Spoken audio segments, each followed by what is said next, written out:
வணக்கம் மக்களே, மிகப்பெரிய காலை வணக்கம். ஃபர்ஸ்ட் ஆஃப் ஆல் எல்லாருக்கும் மிகப்பெரிய தீபாவளி நல்வாழ்த்துக்கள். ஸோ இந்த தீபாவளி ஒரு குரூப் 4க்கு படிக்கக்கூடிய மாணவராக நம்ம பார்த்துட்ருக்கோம்.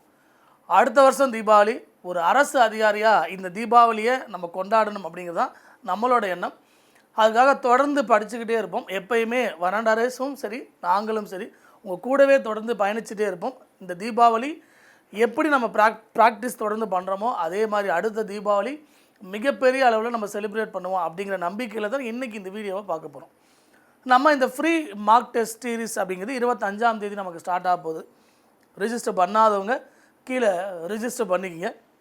அதுக்கான லிங்க் இருக்கும். அதோட வீடியோஸ் தான். ஸோ ஒரு 10 நாள் தொடர்ந்து போகும். ஏன்னா ஒவ்வொரு லெசனாக 10 நிமிஷம் டைம் எடுத்து அதில் இம்பார்ட்டன்ட் லைன் மட்டும் உங்களுக்கு எக்ஸ்பிளைன் பண்ணுறேன். இந்த வீடியோஸை பார்த்து முடித்த உடனே நீங்கள் அதில் இருக்கிற நோட்ஸ் எடுத்துக்கிட்டிங்கன்னா 2 நாளில் நம்மளால் 6வது ஃபுல் அண்ட் ஃபுல் புக்கை நம்மளால் முடிச்ச முடியும், சயின்ஸ் தவிர. ஓகேவா? நான் ரெஸ்பான்சிபிலிட்டி சயின்ஸ் இல்லாமல் மற்ற சப்ஜெக்ட் எடுத்திருக்கேன். சரியா? போமா, இன்றைக்கி என்ன டாபிக்? இந்த 10 நிமிஷத்தில் என்ன டாபிக் அப்படின்னா லோக்கல் கவர்மெண்ட், அதாவது உள்ளாட்சி அமைப்பு எப்படி இருக்குது, தென் நகர்ப்புறம், அதாவது ரூரல் அண்டு அர்பன் ஏரியாஸ் எப்படி இருக்குது, அதோட பொலிட்டிக்கல் மேப், இந்த அரசியல் ஸ்ட்ரக்சர் அப்படிங்கிறது எப்படி இருக்க போது தான் இதில் பார்க்குறோம். சரியா? இதில் சும்மா வழக்கம் போல் 6வது புக்குனால பேசிகிட்டு இருப்பாங்க. நந்தினி 6ஆம் வகுப்பு படிப்பவள் சும்மா பேசிகிட்டு இருப்பாங்க வழக்கம் போல். நம்ம டேரெக்டாக எங்கே போகணும் அப்படின்னா ஒரு மாநகராட்சி, அதாவது முனிசிபல் கார்பரேஷன் அப்படிங்கிறது 10 லட்சத்துக்கு மேலே மக்கள் வசிக்கக்கூடிய இடம். பாயிண்ட் நம்பர் 1 இதுதான். ஒரு மாநகராட்சி அப்படிங்கிறது என்னது? 10 லட்சத்துக்கு மேலே மக்கள் வசிக்கக்கூடிய இடமா இருக்குது. அதுக்கு பேர் தான் மாநகராட்சி. இங்கிலீஷில் முனிசிபல் கார்பரேஷன் அப்படின்னு சொல்கிறோம், இல்லை கார்பரேஷன் அப்படின்னு நம்ம சொல்லுவோம். First point. ஸோ எவ்வளோ பேர்? 10 லட்சம் பேர். தென் அடுத்து இப்போ இது மாறிடுச்சு. ஏன்னா இப்போலாம் எங்கேயோ போயிட்டோம் நம்ம மாநகராட்சியில். ஒருவேளை முதலாக 15வது மாநகராட்சின்னு ஒரு தடவை எக்ஸாம்பிள் கேட்டு வச்சுருப்பாங்க. ஆவடி தேவைன்னா கூட அதை யூஸ் பண்ணி வச்சுங்க. சரியா? தென் இந்தியாவில் உருவாக்கப்பட்ட முதல் மாநகராட்சி அப்படிங்கிறது சென்னை. இந்தியாவிலே மிகவும் பழமையான மாநகராட்சி, the oldest municipal corporation in India அப்படின்னு கேட்டால் சென்னை, மெட்ராஸை தான் நம்ம சொல்லணும். குறிப்பாக எந்த வருஷம் அப்படின்னா 1688 1688 அப்படின்னு இந்த சென்னை மாநகராட்சி நமக்கு முதல் முறையாக உருவாக்கியிருக்கோம். தென் அடுத்தது எப்படி பிரிக்க போகிறோம் அப்படின்னா இந்த அர்பன் லோக்கல் கவர்மெண்ட்டை நம்ம எப்படி பிரிக்கிறோம் அப்படின்னா கார்பரேஷன், முனிசிபாலிட்டி அப்படின்னு பிரிக்க போகிறோம். அது கீழே டவுன் பஞ்சாயத்து, அதாவது பேரூராட்சி அப்படின்னு பிரிப்போம்.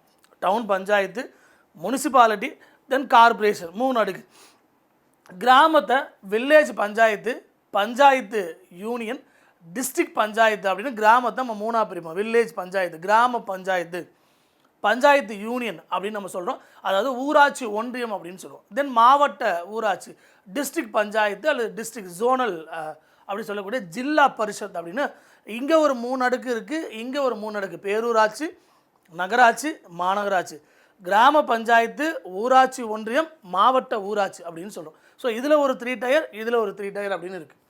ஸோ ஓகே, அதுதான் இங்கே கொடுக்கப்பட்டிருக்கு. தென் மாநகராட்சிக்கு அடுத்த நிலையில், அதாவது மாநகராட்சிக்கு அடுத்தது என்ன இருக்குது அப்படின்னா நகராட்சி, இந்த முனிசிபாலிட்டிஸ் அப்படின்னு இருக்குது. இதில் பார்த்தீங்கன்னா 1 லட்சத்துலேருந்து 10 லட்சம் வரைக்கும் வசிக்கக்கூடிய மக்கள் அப்படின்னு சொல்லுவோம்.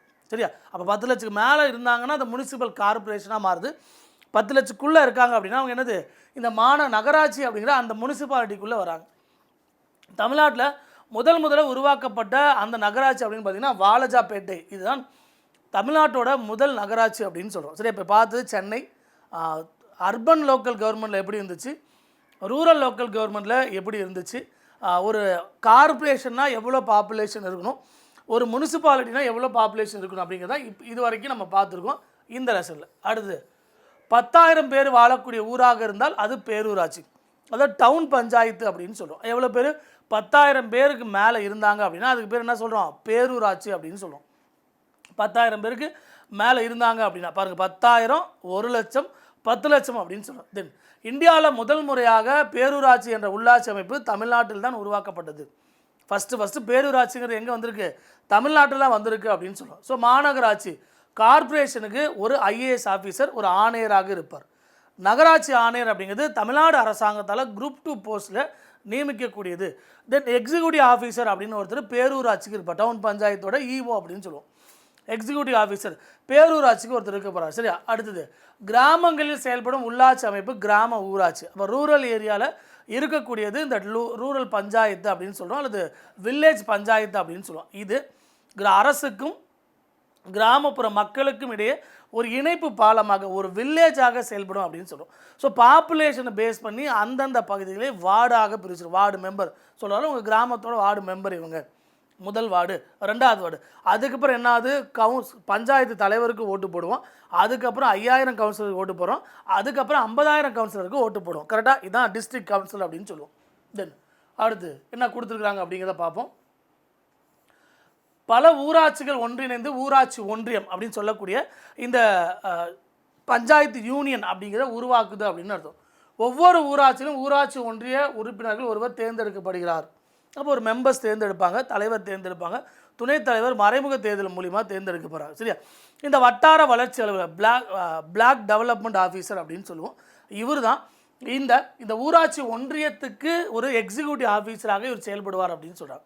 தென் நீலகிரி மற்றும் பெரம்பலூர் மாவட்டங்களில் 4 ஊராட்சி ஒன்றியங்கள் அதிகபட்சமாக இருக்குது.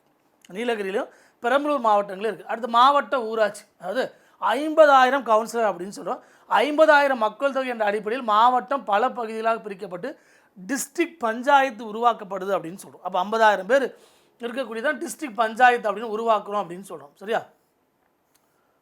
அதே மாதிரி ஒரு கார்பரேஷனோட தலைவர் யார்? மேயர். சில நேரங்களில் சில மாநிலங்களில் அவர் நேரடியாக தேர்ந்தெடுக்கப்படலாம். தமிழகத்தில் நேரடியாக தேர்ந்தெடுத்தாங்க. அப்புறம் மறைமுக தேர்தல், அங்கே கவுன்சிலர் ஓட்டு போட்டு அந்த மேயர் தேர்ந்தெடுக்கக்கூடிய வசதிகள் இப்போல்லாம் சமீப காலமாக தமிழ்நாட்டில் நடக்குது அப்படின்னு சொல்லுவோம். அவங்களோட வேலை என்னென்ன அப்படின்னு கொடுத்துருக்குறாங்க. இது குரூப் 2 மெயின்ஸுக்கு உங்களுக்கு தேவைப்படும் அவங்க வேலை என்னென்னு செய்கிறாங்க அப்படின்னு சொல்லி. சரியா? அடுத்து இது ஒரு நிரந்தர அமைப்பு. எதை சொல்கிறாங்க? கிராம சபையை சொல்கிறாங்க. நிரந்தர அமைப்பு கிராம் சபா அப்படின்னு சொல்லுவோம். இதில் யார் வரப்போகிறாங்க அப்படின்னா ஒவ்வொரு கிராமத்தோட வாக்காளர்கள் வரப்போகிறாங்க, அந்த கிராமத்தோட பஞ்சாயத்து தலைவர் வரப்போகிறாரு. ஸோ ஒவ்வொரு வருஷமும் இந்த கிராம சபை 4 தடவை அது கூடுது அப்படின்னு சொல்கிறோம். 18 வயது நிறைவடைந்த அந்த ஊராட்சியின் வாக்காளர் பட்டியலில் பெயர் உள்ளவர்கள் கலந்து கொள்ளலாம். சரியா?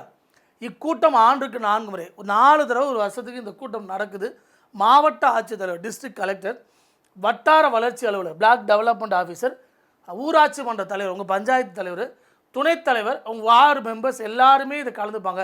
மக்கள் அவங்க தேவைகளை சொல்லலாம். ஒரிஜினல் கான்ஸ்டியூஷன் படி ஜனவரி 26, மே 1, ஆகஸ்ட் 15, அக்டோபர் 2 இந்த நாட்களில் இது கூடுது அப்படின்னு சொல்கிறோம். ஓகேவா? சரி. அடுத்து 1992 ஏப்ரல் 24ஆம் தேதி அப்படிங்கிற 93 ஏப்ரல் 24ஆம் தேதி இந்தியாவில் முதல் முறையாக பஞ்சாயத்து ராஜ் அப்படின்னு அமைக்கப்பட்டது. சட்ட ரீதியாக சட்ட அந்தஸ்து வழங்கப்பட்டு. ஸோ அதனால் ஏப்ரல் 24 தேசிய ஊராட்சி தினம்னு நம்ம கொண்டாடுறோம். சரியா? பெண்களோட பங்கு இதான் லாஸ்ட் குரூப் 1ல் கேட்டது. 33% இடஒதுக்கீடு வழங்கணும்னு சொன்னாங்க. குறிப்பாக தமிழ்நாடு அரசாங்கம் அப்படின்னு பார்த்தீங்கன்னா 50% இடஒதுக்கீடு 2016 வழங்கியிருக்கு. ஏன் அப்படின்னா 2011 லோக்கல் எலெக்ஷனில் பெண்களோட பார்ட்டிசிபேஷன் 38% இருந்துச்சு. அதனால தமிழ்நாடு அரசாங்கம் 2016 அதை உயர்த்தி 50% மாற்றி கொடுத்தாங்க. இதான் லாஸ்ட் குரூப் 4ல் கேட்டாங்க. சரியா? தென் எலெக்ஷன் அப்படிங்கிறது ஒவ்வொரு 5 வருஷத்துக்கு ஒரு தடவை இந்த எலெக்ஷன் நடக்கும்.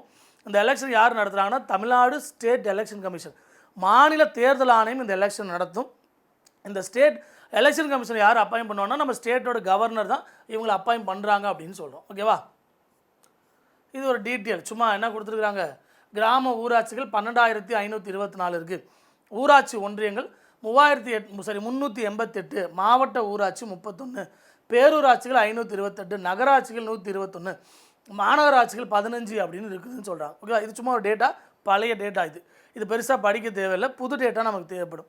இதோட 6வதோட கான்ஸ்டியூஷன் நம்ம முடிச்சிருக்கோம். ஒரு 10 நிமிஷம் தான் ஸ்பெண்ட் பண்ணியிருக்கீங்க. இதில் இம்பார்ட்டன்ட் பாயிண்ட் என்னென்னு தெரிஞ்சுக்கிட்டோம்.